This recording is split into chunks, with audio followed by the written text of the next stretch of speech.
What's up guys, rickyglaser here. This is my lovely skateboard, but today it's Christmas and I'm gonna do a little board Christmas complete setup.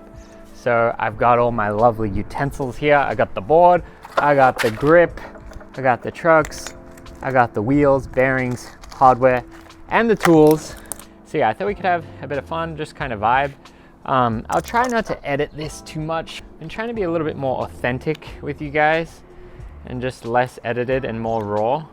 So let's see how we go. So I got the mob grip and we are putting it on to my Pro Model Braille skateboard, Vegemite inspired, B vitamins, imported from Australia. So the deal with Braille boards is there's two different kinds of manufacturers. So this is the nose. There's Clutch Distribution, which make a bunch of other big brands too. And then there's PS Sticks. PS Sticks is my favorite because that is made by Professor Schmidt. He's a little bit, puts himself out there. He's kind of viral, one of the best skateboard makers in the biz. So I like the PS Sticks one. This one is a clutch board that I'm gonna grip right now, but I actually do have a PS Sticks that I'm gonna put on my deck. So when you set up a complete, if someone tells you there's no correct way to do the pieces, they are wrong. No, just kidding. But I think we always got to start with the grip. That's the first thing first.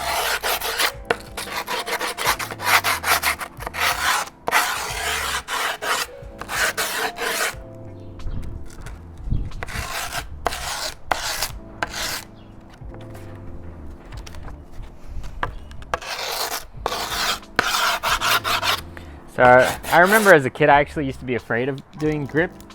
I'd probably been skating for like, man, must have been like 15 when I first did it. And I was really nervous that I was gonna mess it up, which in hindsight, so stupid. Like one, if you mess up, it's probably still gonna be fine. But if I mess up, oh no, I have to buy more grip for $10 or whatever. But I don't know, the feel was very real. I'm not sure why I was so afraid, but if you're afraid too, just go for it. See, look, what's gonna happen? You're gonna do that. And then everything's gonna be okay. But yeah, some people, they really make fancy grip and they take a lot of pride in their grip, and that is great and that is cool, but that is not what I like to do. Because honestly, I break boards, I change boards so often that, like, to me, putting in like, you know, even an hour on my grip, it's just like not worth it. Wow, this is really like my worst grip job ever. You guys put me under pressure. Like, I just told you I'm gonna be less edited, and now you just catch me with that. Oh my gosh. At least that's on the nose. You know, I feel like the most important part of the grip on a board is the tail. If you did that on the very tip of the tail, it would be a little bit sad. But on the nose, it doesn't really matter. You know, knife handling 101. Oh my gosh. I'm struggling out here, fam. Knife handling 101, cut away from you. You know, people like to use razor blades in America for gripping. I don't really like that at all. I think that's kind of stupid. Like, why would I just hold the blade myself when I could hold a knife with a nice handle? But yeah, I really like this multi-tool. I actually gave it to JD for his birthday, 13th birthday. I thought it's appropriate, give him some manly tools. Nice knife that he can grip his skateboards with. So boom. Okay, I like to do it in one nice clean sheet.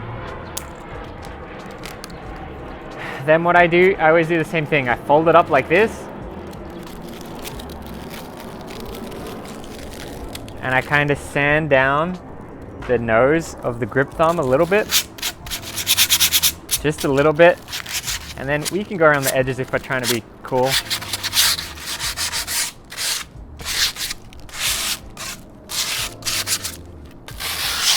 Then, you know, this is mob, so it's extra grippy, so maybe I'll just give it a little bit of just a couple. But if I have less grippy grip, I might not do that. So that's pretty much done with the grip. You know, like what I said, the Braille boards, there's two different kinds. This is the clutch distribution, but I don't want to skate clutch right now. I've been used to skating the shape of PS Sticks. I have a lovely PS Sticks right here that we're gonna set up. So this one, the grip's already done, no issues. Right now I've been skating the PS Sticks shape, and I don't really like changing between shapes too quick together. So like I would way rather just skate a bunch of PS sticks in a row, then go to the clutch one, skate a bunch of clutch in a row. I don't really like going back and forth. I think that's how it really gets annoying for you. So I'm gonna stick to the PS sticks one. I got these nice colorful bolts. You know, so often I will have the new parts for a new setup except the bolts, and then I'll be like, oh my gosh, I have to take my trucks off just to take these bolts out, and then I don't have two complete. So make sure you buy some bolts if you ever get a new complete so you can have exactly a full complete. One thing I like to do too is I push these from the underside. Whoa, that was cool. But I don't push it all the way out. I just push through here, and then I will push it from the top. I don't know why, it just feels right. Sometimes if you push from the underneath, you can like make a little, kind of like a bubble. See, now it's hard, you gotta try to figure out where it is. Boom, boom. It's gotta be right here somewhere. There it is. Because if you just push from the upside, sometimes it can like rip the grip around the bolt, and then it looks really, really ugly. That part of the grip job, that looks ugly. But I think people are a little bit too fussy over their grip. Honestly, at the end of the day, like nothing really matters, because you're about to go skating and just throw it all around the ground, the rough ground, the dirt. So that's its future. So if it's nice and neat right now, does that actually matter? Some people barely ever change. What am I gonna do with these colors actually? Some people never ever change their trucks, and they kind of stick with what they got for a long time. I can understand why, because sometimes breaking in new trucks can be a little bit awkward.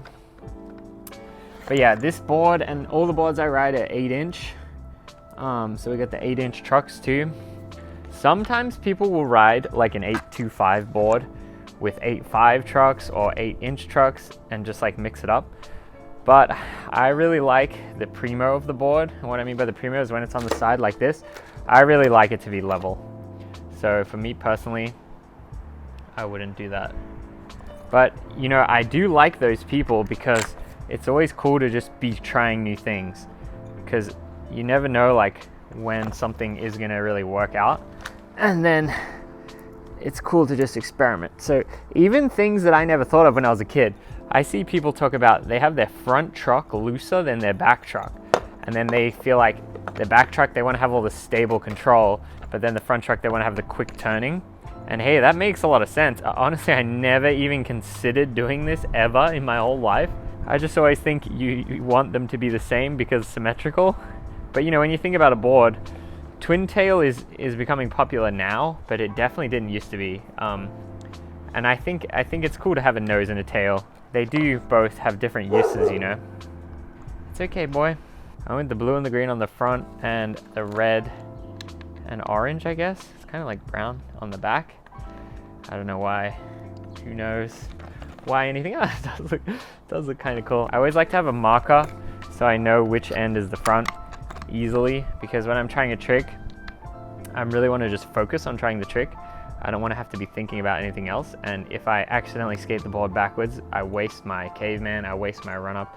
There's no way that I will accept that. So I just really want to have it super easy that I always know which end is the front. So let's tighten them now. You know, it's funny, in Australia, Allen wrench bolts are really popular.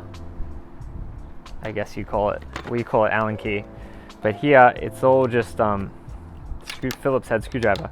But what's interesting about this is the Phillips head screwdriver, if you buy like the cheaper bolts, they really strip. Like, I've never stripped a board until I came to America. The bolts, like, they can become like unusable. So I think the Allen wrench, it probably is better. But I'm just trying to be American out here, so let's go with the screwdriver. I think maybe the Allen wrench are more expensive too.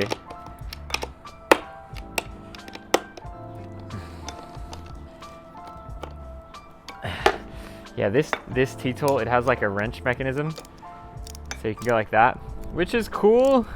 But I'm a little bit more old school. People set up their boards with a drill. I will never, ever do that. I really like to have more control over what I'm doing.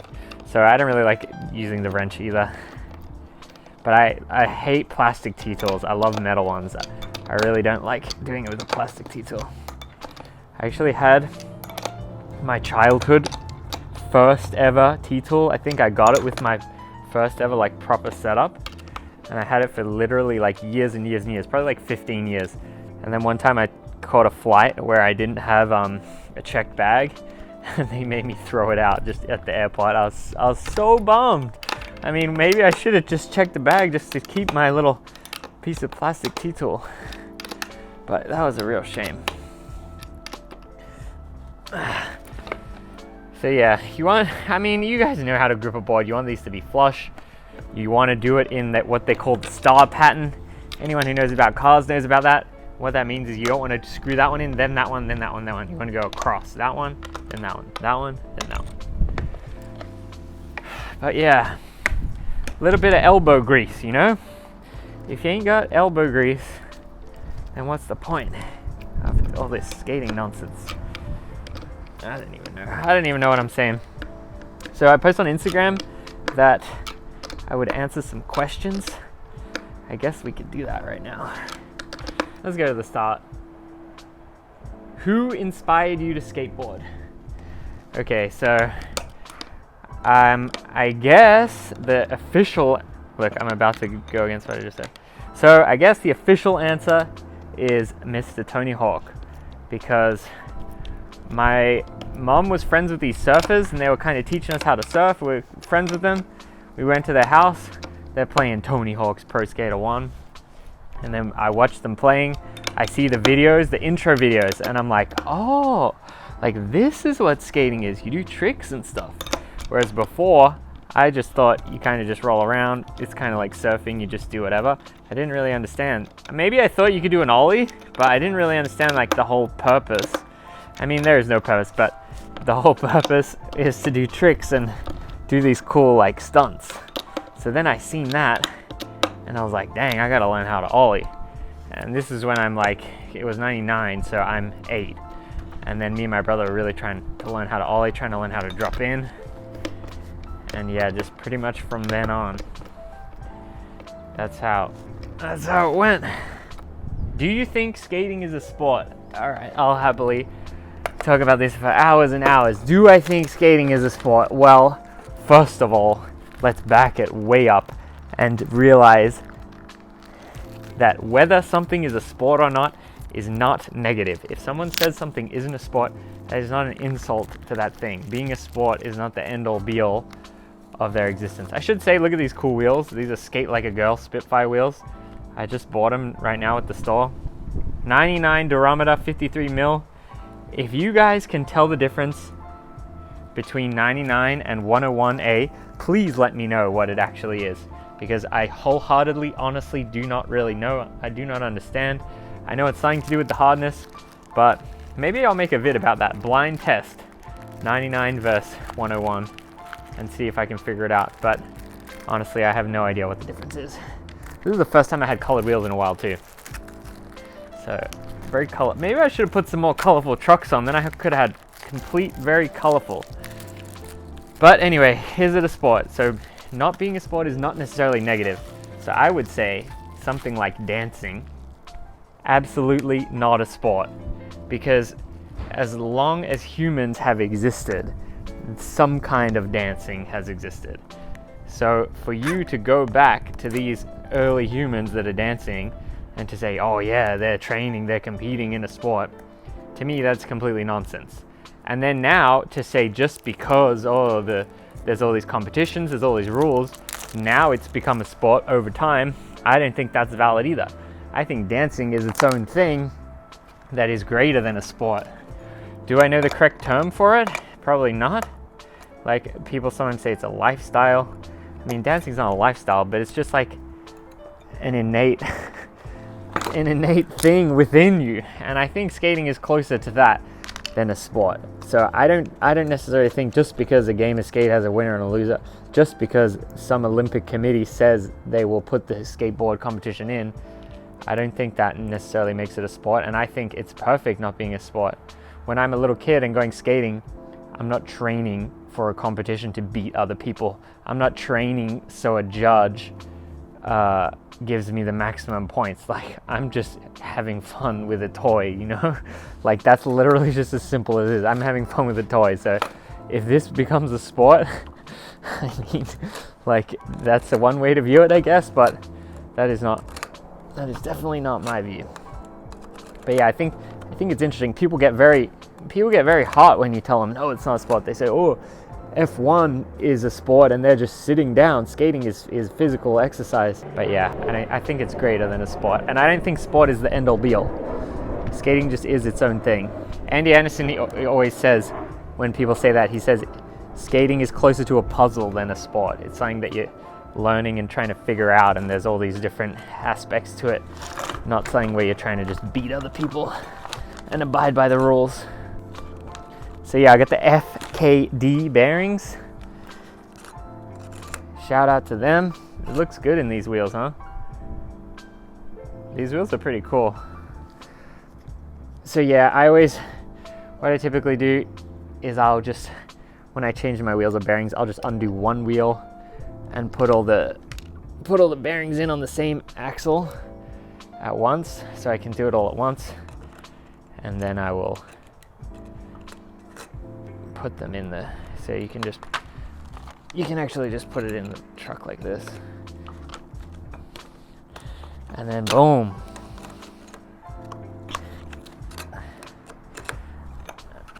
What got you into wearing Vans? That is a good question. So when I was a kid, I used to just literally wear whatever shoes, basically whatever the cheapest shoes I could get. I actually remember a time where I was thinking, I was like, wow, I imagine if there were just shoes like actually just for skating. That's like how little I knew about skating, is that I didn't even know that like skate shoes existed. Then I did actually get my first ever pair of skate shoes. I believe they were DC Rob Dyrdek Pro Model shoes. I can envision them in my mind. They were kind of blue and gray, and they came with a little tech deck ramp. Honestly, thinking back, the fact that they came with the tech deck, no, well, it wasn't tech deck, it was a fingerboard, but the fact that it came with a fingerboard was probably a big reason why I bought that specific one. So shout out to DC for knowing me better than I know myself. Oh, which side are we gonna put these? I think the graphics gotta be in. I mean, that does look pretty lit actually. Yeah, so I remember buying those. And then after that, I kind of got like a shop sponsor, and then I would just kind of get random shoes through the shop sponsor, and I would just try different things. Then I broke my ankle when I was a kid, and then I got a little bit scared of getting injured again. So then I was like, well, dang, I'm gonna get some shoes that have a little bit more safety against breaking my ankle. So then that got me kind of thinking about high tops. I think I tried some high tops and I was like, no, this is too much. But then I settled on the kind of like the mid top, and I had a few different random ones. Element actually used to make shoes back in the day. I don't know if I really don't think they do anymore. But they used to make a few different mid-top shoes, and I would rock them. And it was kind of random, just, oh man, maybe these wheels are too much. I would rock them. And yeah, that was pretty fun. And then I would just tried a few different ones, and tried my first pair of half cabs. And I was like, oh my goodness, this is exactly what I need. And then I got a little bit older, you know, my parents are not buying them for me anymore, I have to buy them myself. So what I would do is I would go onto eBay, because in Australia we didn't really have Amazon back then. And I would go onto eBay and I would look for the cheapest half cabs. And then sometimes I would buy a bunch at once. I remember one time, I think I bought literally it was 10 at once. And I messaged the seller and I said, hey, you can take them out of the box and you can put them all in one big box and you can save on the shipping. And then the seller was like, all right, I will do that for you. And then, and then that worked out to be a fair bit cheaper. I think they were still maybe like 60 Australian dollars per pair or something around there, which is all right. Like, it's still not like super cheap, but that was pretty good because I would go through them pretty quick just because I'm skating so much. But I remember I was hyped when I got these 10 pairs because I was like, yes, now I don't have to worry for like a long time. And some of them, there was like these brown ones and these blue ones, and I actually wore the brown and the blue ones like mismatched. And then I would skate it and people would lose their minds. You go to the skate park and kids would be like, you know, your shoes are wrong colored? And I would say, yeah, I know, but thank you. And people would really freak out. But that was good times. That was fun. I did some cool clips in that. You can see with the brown and the blue. So yeah, and then after that, I had so many half cabs in a row. And I was pretty much just always doing that. What I would do on eBay as well is I'd buy the colorways that no one wanted, and that it would be cheaper too. And then I would sometimes spray paint them black, because, you know, what do I care? I'm just gonna ruin them anyway. Like, I might as well just get the cheapest ones. And then it really was awesome that it worked out to get sponsored by Vans, because, you know, when you're sponsored, the dream is to be sponsored, right? But the real dream is to be sponsored by something that you're so hyped on. So to be having so many Vans in a row and then to get sponsored by Vans was like really, really, really cool. All right, we have completed the board. I don't know, maybe I'm gonna regret these wheels, maybe not. Definitely gonna tighten these trucks up a bit, but that's it. There we go, easy as that. All right, let's christen it with a kickflip, but I'm not gonna do that in the sandals, so let's go for a switch heel. Ow, ow, ow, ow. Stomp down hard.